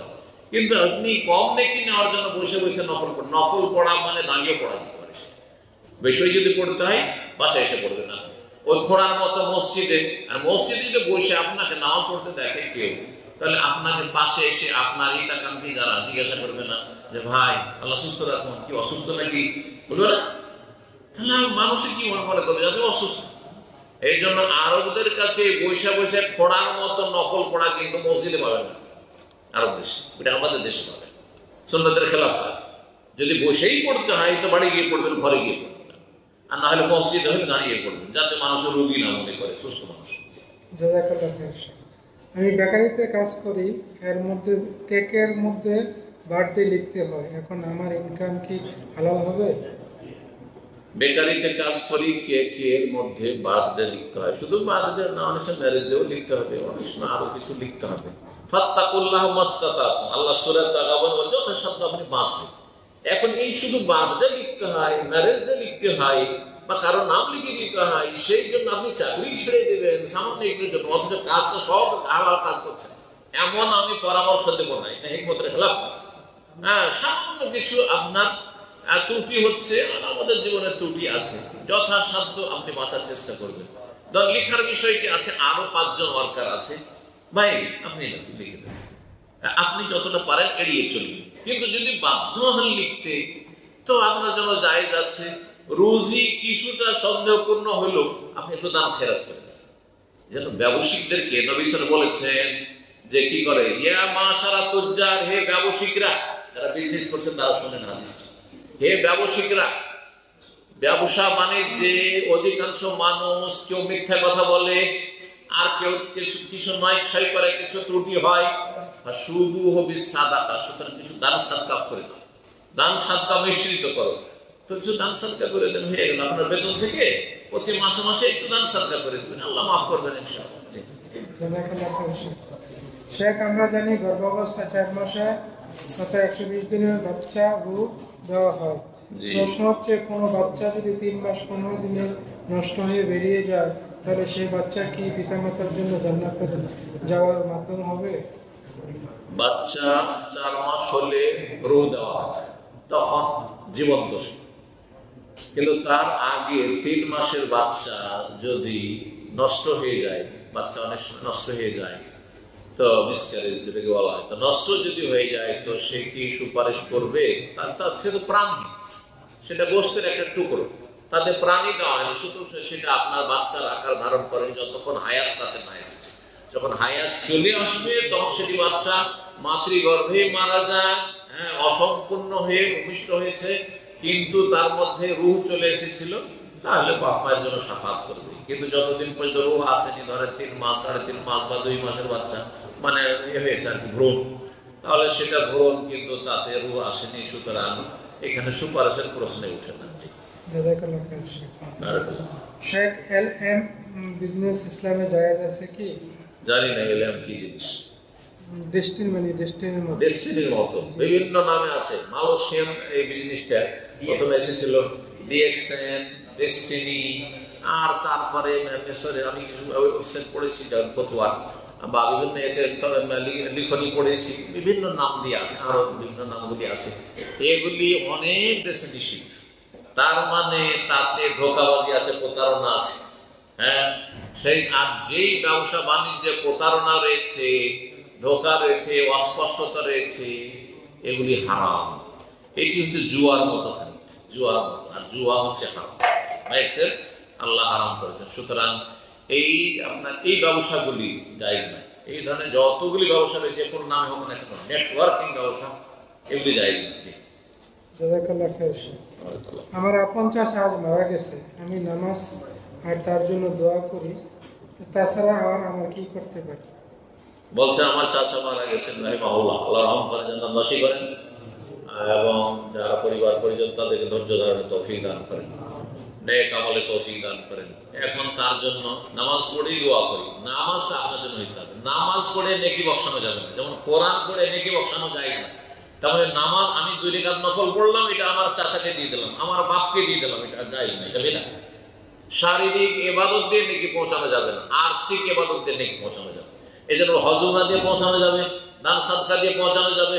মসজিদ মাদ্রাসা তৈরি করে দিলেন, হ্যাঁ, একটা ইসলামিক হল তৈরি করে দিলেন, আরো কিছু করলেন, হ্যাঁ, গরিবকে গরিবের বাড়িতে আপনি খাবার দিয়ে চলে আসলেন, মানে ডাল চাল দিয়ে চলে আসলেন, ভোজ করে খাওয়ানো না। ভোজ করে খাওয়ানো যেহেতু এটা বিদাতের কাজ, আর নবী সাহাবারা কেউ করেনি, সুতরাং ওইটি হারাম। বাকি কথা হলো যে আপনি এক বস্তা চাল দিয়ে চলে আসলেন, তারপরে ডাল দিয়ে চলে আসলেন, কাউকে টাকা দিয়ে চলে আসলেন, ইত্যাদি, এগুলো জায়েজ রয়েছে। এগুলোর মাধ্যমে আপনার নেকি পৌঁছাইতে হবে। বাকি দোয়া, হ্যাঁ, দোয়া করতে পারেন। আপনি চাচা মারা গেছে, আল্লাহ তার রহম করুন, তার গুনাহ খাতা মাফ করুন, এবং দোয়া করেন, নিজের ভাষায় দোয়া করেন, আপনি যে কোনো ভাষায় দোয়া করেন। তারপরে যে দোয়াটি সুন্নতি দোয়া রয়েছে, আল্লাহ মাগফির লাহু ওয়ারহামহু ওয়াআফিহি ওয়াফু আনহু, সেই দোয়া রয়েছে সেই মুসলিমে, সেটা করতে পারলে আরো ভালো। শেখ কোন সংগঠনের মাধ্যমে দান করার মধ্যে সোশ্যাল মিডিয়া প্রচার করা হয়, সেটা কি কতটুকু জায়েজ? সংগঠনের মাধ্যমে দান করা, সোশ্যাল মিডিয়া প্রচার করা। দেখেন, সোশ্যাল মিডিয়া প্রচার করে যে আপনার উদ্দেশ্য থাকে আপনার, তাহলে আপনার মধ্যে লোক দেখানোর নিয়ত আসলো, তখন নেকি কমে যাবে, বরং অনেক সময় নেকি নষ্ট হয়ে যেতে পারে। লোক দেখানো কাজ আমলে নেকি কমে যায়, আর অনেক সময় নষ্ট হয়ে, পুরোপুরি লোক দেখানো যদি স্বার্থে হয় তাহলে নেকি একবার নষ্ট হয়ে যাবে। আর যদি আংশিক লোক দেখার নিয়ত থাকে তাহলে নেকি কমে যাবে, কোয়ালিটি যখন কমে গেল নেকি কমে গেল। সুতরাং এগুলো প্রচার প্রসার সহজে হতে দেবেন না। কিন্তু যদি আপনি তারপরে সংগঠনটা সুন্নতি সংগঠন না বেদাতি সংগঠন, এটা দেখার বিষয়। সংগঠন যেন সালাফি সংগঠনে কোরআন সুন্নাহর সংগঠন হয়, আর বেদাতি সংগঠন রাজনৈতিক সংগঠন, ইসলামের নামে ইসলামিক রাজনৈতিক সংগঠন, অথবা আপনার ওই বেদাতের সংগঠন, সুফিদের সংগঠন, হ্যাঁ, পীর মুরিদের সংগঠন, আর সেগুলোতে আপনি দান করছেন না, মোটেই জায়েজ না। এগুলো গুনাহ কাজে আপনি সাহায্য করছেন। তো বলছিলাম, যেই সংগঠনকে দান করছেন সেই সংগঠন যেন কোরআন সুন্নাহ হয়, এটা অবশ্যই জানতে হবে। যদি না জানা থাকে আপনি সংগঠনে দিবেন না, আল্লাহর রাস্তায় আপনি ব্যক্তি পর্যায়ে আপনি দান করবেন। বারাকাল্লাহু ফিকুম। আর প্রচার করা এড়িয়ে চলবেন, যত গোপনে দান করবেন তত ভালো, যদি জরুরি না হয় প্রচার করা। প্রচার করা কখন জরুরি? যখন আমি একাই হেল্প করতে পারছেন না, আরো কয়েকজন শেয়ার করার প্রয়োজন রয়েছে। ধরেন একটা বিধবার ভরণ পোষণ চালে, একটা এতিম লালন পালন আপনি একাই করতে পারছেন, আর দুজনকে জানালেন, আর তাদের সাথে আপনি শেয়ার করে আপনি চালালেন, এইরকম। কিন্তু আপনি একাই যদি চালাতে পারেন, কাউকে জানতে দেবেন না যে আমি এতগুলি এতিম দেখাশোনা করছি, লালন পালন করছি, আর বিধবা লালন পালন করছি, অমুক তমুক বা দেখাশোনা করছেন না, মোটে জানতে দেবেন না, গোপনে করবেন। ছেলে সন্তান জন্মগ্রহণ করলে ডান কানে আজান, বাম কানে আকামত, এবং মেয়ে সন্তান হলে ডান কানে আজান, এটা কতটুকু সঠিক? না, ছেলে মেয়ের কোনো পার্থক্য নেই। এই মর্মে হাদিস সহিহ না জয়ীফ বড় ইখতিলাফ রয়েছে। একদল বলছেন যে আজান একামত 2 হাদিসই জয়ীফ, সেই জন্য এই আমলই তারা করে না। যেমন আরবরা সাধারণত এরকমটাই, কারণ হাদিসগুলি তাদের কাছে জয়ীফ, এবং অধিকাংশ আলেমরা হাদিস জয়ীফ বলেছেন। কিন্তু শাইখ আলবানী রাহিমাহুল্লাহ আযানের হাদিসকে হাসান আমলযোগ্য বলেছেন একটি হাদিস। সুতরাং আযান দেওয়া যেতে পারে, ছেলে হোক অথবা মেয়ে হোক, ভূমিষ্ঠ হওয়ার সাথে সাথে আযান দেবেন, সাথে সাথেই আযান দেবেন, ব্যাস, যাতে করে প্রথম তার ভিতরে আল্লাহর নাম পৌঁছে, আল্লাহু আকবার এই কথাটা শুনে, প্রথম দুনিয়ার কথা না শুনে আল্লাহর নাম যেন প্রথম তার কানে পৌঁছে, এই জন্য আযান দেবেন। আর ছেলের আর মেয়ের পার্থক্য, আর এক কানে আযান আর এক কানে একামত, এগুলো স্বাভাবিক। একামতের হাদিস একেবারে ভিত্তিহীন, সুতরাং একামত দেবেন। বিরাতি বন্ধু বান্ধব বা আত্মীয় স্বজনের সাথে ওঠা বসা করতে হয়, এক্ষেত্রে কতটা সতর্কতা অবলম্বন করতে হয়? বেদাতি সাধারণ মানুষের সাথে চলাফেরাতে অসুবিধা নেই, কিন্তু যারা বেদাতি হুজুর তাদের সাথে উঠা বসা করলে ফিতনায় লিপ্ত হতে পারে, সেটা সাধারণ মানুষ বেঁচে থাকবে।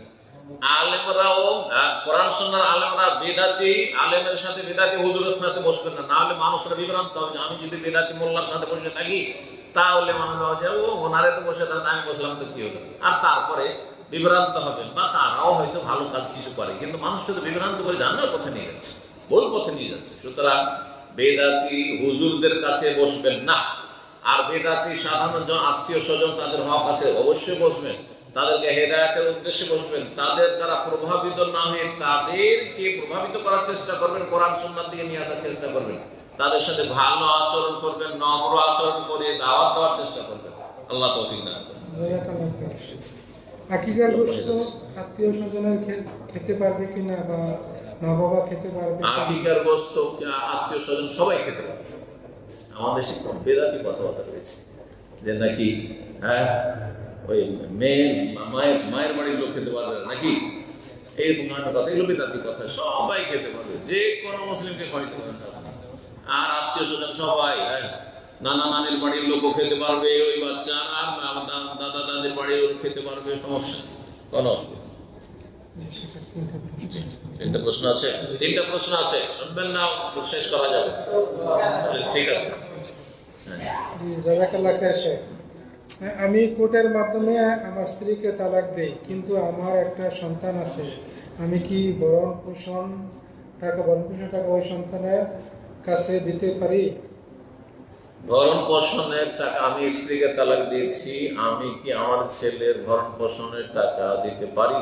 ভরণ পোষণ তো আপনার উপর ফরজ, আপনার স্ত্রী তো বাচ্চা নয়, এটা আসলে আপনার বাচ্চা, কথা বোঝা গেছে না? এই জন্য এক শ্রেণীর লোকেরা তালাক দিয়ে দিচ্ছেন, আর বাচ্চারও খোঁজ নিচ্ছেন না। বাচ্চাকে মানুষ করতে হচ্ছে ওর মা, হারাম কাজ করছেন, কাবিরা গুনাহ করছেন, আপনি বান্দার হক নষ্ট করছেন, ছেলের হক নষ্ট করছেন। আপনার যতদিন পর্যন্ত ওই ছেলে মানুষ না হয়েছে বা মেয়ে মানুষের বিয়ে শাদী না দিতে পেরেছেন, আপনার ভরণ পোষণ করেছে। ওর মাকে তালাক দিয়েছেন, তো বাচ্চাটাকে তালাক দিয়ে দিয়েছেন আপনি। এত মূর্খতা আমাদের সমাজে, আল্লাহ হেদায়েত দান করুন। হ্যাঁ, কখনো ভাবেন একটা পয়সার দায়িত্ব নেই। আপনার স্ত্রী যদি কোটিপতিও হয়, সার্ভিস হোল্ডার, চাকরি করছে, তারপরে একটা পয়সা খরচ করা তার জন্য জরুরি নয় যে আপনার বাচ্চার জন্য খরচ, আপনার বাচ্চা। সুতরাং আপনি তালাক দিলেও আপনার বাচ্চার পুরো ভরণ পোষণ আপনার বাড়িতে নিয়ে এসে দেন, যদি বড় বাচ্চা হয়ে গিয়ে থাকে। আর যদি ছোট থাকে মায়ের কাছে থাকতে দেন, সেখানে ভালো থাকবে, ভালো প্রতিপালন পাবে, পরিচর্যা পাবে, আর সেখানে আপনাকে পুরো খরচ দিতে হবে। এগুলো আপনার উপর খরচ। জি, স্বপ্নের মাধ্যমে যদি কেউ আমার নিকট খাদ্য চায়, তাহলে ওটার জন্য কি কোনো বিশেষ করতে হবে? ওরা মানুষ না জীবিত? এটা বলেন। হ্যাঁ, মৃত মানুষ স্বপ্নের মাধ্যমে আমার কাছে খাবার চাইছে, তো আমার করণীয় কি? দেখেন, স্বপ্ন ইসলামের কোনো দলিল নয়, তবে স্বপ্নে ইসলামের দলিল না, বুঝতে পারছেন তো? অর্থাৎ কেউ যদি খাবার চায় তাহলে আপনাকে দান সাদকা করতে হবে, জরুরি হয়ে যায়, বুঝতে পারছেন? কিন্তু কেউ যদি দেখা যায় যে আমি এই স্বপ্নে দেখলাম তাকে খুব ভালো অবস্থা দেখলাম না, হ্যাঁ বস্ত্রহীন অবস্থায় দেখছি, অথবা খুব অশান্তিতে দেখছি, যেন খুব খারাপ অবস্থা দেখছি, ধুলোধূসরিত দেখছি, অথবা দেখছি যে আমার কাছে খাবার চাইছে, তাহলে ওলামারা বলেছেন যে আপনি দান সাদকা করুন, যাতে ওর জন্য, যাতে করে সে যদি কোনো কবরে আযাবে থাকে অথবা কষ্টে থাকে তো দূর হয়ে যায়। কিন্তু এখান থেকে ভাববেন না যে খাবার চাইছে মানে তার আমলে কমতি আছে, সুতরাং সে গুনাহগার হয়তো। কারণ অনেকে নেগেটিভ ভেবে আপনি তার উপরে একটা অপবাদ দিচ্ছেন, হয়তো এই অপবাদ দেওয়ার কোনো অধিকার নেই। যে আপনি কাউকে আপনি একটু খারাপ অবস্থা দেখলেন মরা মানুষকে, সেই জন্য আপনি নেগেটিভ ভাবলেন যে পাপ আছে মনে, তাহলে আপনি একটা খারাপ ধারণা করলেন আপনি একটা মুসলিম ভাই সম্পর্কে। জায়েজ না, মোটেই জায়েজ না। কিন্তু আপনি দান সাদকা করতে পারেন, স্বপ্নে দেখেছে দান সাদকা করেন, কিন্তু এটা শরীয়ত নয়। আমার বাবা মারা গেছেন 2.5 বছর আগে। আমি তার জন্য প্রতিদিন 2 রাকাত নামাজ পড়ি। এর প্রতি রাকাতে সিজদায় তাসবিহ করে রব্বির হামহু কামা রাব্বায়ানি সগীরা পড়ি। এটা কি জায়েজ আছে কি? বেদাত। বলছেন আমার আব্বা 2-3 বছর আগে মারা গেছে, প্রতিদিন আমি 2 রাকাত নামাজ পড়ি তার জন্য, মানে তার নেকির জন্য, আল্লাহ সন্তুষ্টির জন্য, কিন্তু তাকে নেকি পৌঁছানোর জন্য এই 2 রাকাতের সওয়াব যেন সে পায়। আর সিজদাতে রব্বির হামহুমা পড়ি, এটা বিদআত, হারাম কাজ করছেন, নাজায়েজ কাজ করছেন, গুনার কাজ করছেন। নামাজ পড়বেন আল্লাহ সন্তুষ্টির জন্য। নামাজ শারীরিক ইবাদত, একটু আগে বললাম শারীরিক ইবাদত দিয়ে নেকি কাউকে দেওয়া যায় না। রোজা রাখবার বললো আল্লাহ এই রোজাটা অমুককে দিয়ে দাও, অমুক মারা গেছে আমার দাদিকে দিয়ে দাও, দাদাকে দিয়ে দাও। নামাজ পড়লাম 2 রাকাত, আল্লাহ এটা আমার বাবাকে দিয়ে দাও, এটা জায়েজ নয়, এটা বিদআত। কোনো প্রমাণ নেই, বরং হাদিস রয়েছে, বরং হাদিসটা শুনুন, লা ইয়াসাল্লি আহাদুন আন আহাদিন, কেউ কারো পক্ষ থেকে নামাজ পড়তে পারে না। ওয়ালা ইয়াসুমু আহাদুন আন আহাদিন, কেউ কারো পক্ষ থেকে রোজা রাখতে পারে, সিয়াম পালন করতে পারে না। সুতরাং এই নামাজ রোজা আমি আপনার পক্ষ থেকে করলাম অথবা কোন মৃত ব্যক্তির পক্ষ থেকে করলাম, আর এইটা নেকিটা আপনাকে বর্ষে দিলাম, মানে দান করে দিলাম, এটা জায়েজ না। তাহলে কি করতে হবে? দান সাদকা করেন, আর না হলে আবার বলছি যে দোয়া করেন, হজ উমরা করেন। জি, জনকল্যাণমূলক কাজ করেন। বারাকাল্লাহু ফিক। হক্কানি পীর বলতে কিছু আছে কি? না, পীরতন্ত্র সবটাই বেদাত। সুতরাং হক্কানি পীর নেই, যত পীর আছে সবাই হয় বেদাতি, আর না বড় শিরকি আকীদা, কমপক্ষে বেদাতি। পীরতন্ত্র শুরু হয়, পীর মুরিদি শুরু হয় বেদাত দিয়ে, আর বেদাতি ওজিফা দিয়ে, আর শেষ হয়, সমাপ্তি হয় হলুল ওয়াহদাতুল ওজুদ আর কবর মাজার পূজার আকীদা, শিরকি আকীদা।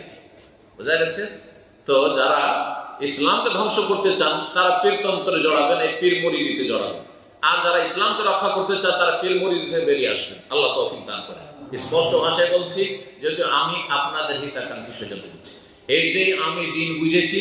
হ্যাঁ, আরব দেশ থেকে লেখাপড়া করার পরে 30 বছর ছাত্র জীবন কাটানোর পরে, তারপরে 30 বছর দাওয়াতি কাজ করছি। সুতরাং আপনাদেরকে যেটা আল্লাহর দ্বীন মনে করছি সেটাই বলছি, যদি ঈমান ইসলাম রক্ষা করতে হয় পীরদের খপ্পর থেকে বেরিয়ে আসেন, গোমরাহি থেকে বেরিয়ে আসেন। মোটেই নয়, কোন রকমের পীর নেই। পীর ইসলামের পীরতন্ত্রের কোনো অবকাশ নেই। আল্লাহ এই পীরতন্ত্র ঠিক ওই রকমই যেমন হিন্দুদের ব্রাহ্মণতন্ত্র, বুঝা গেছে? ব্রাহ্মণ্যবাদ না, না, কখনো যাবেন না এগুলোতে। আল্লাহ হেফাজত করুন, আল্লাহ বাঁচিয়ে রাখুন এবং সুন্নাত মোতাবেক জীবন যাপনের তৌফিক দান করুন। المسلمين والمسلمات والمؤمنين والمؤمنات والقانتين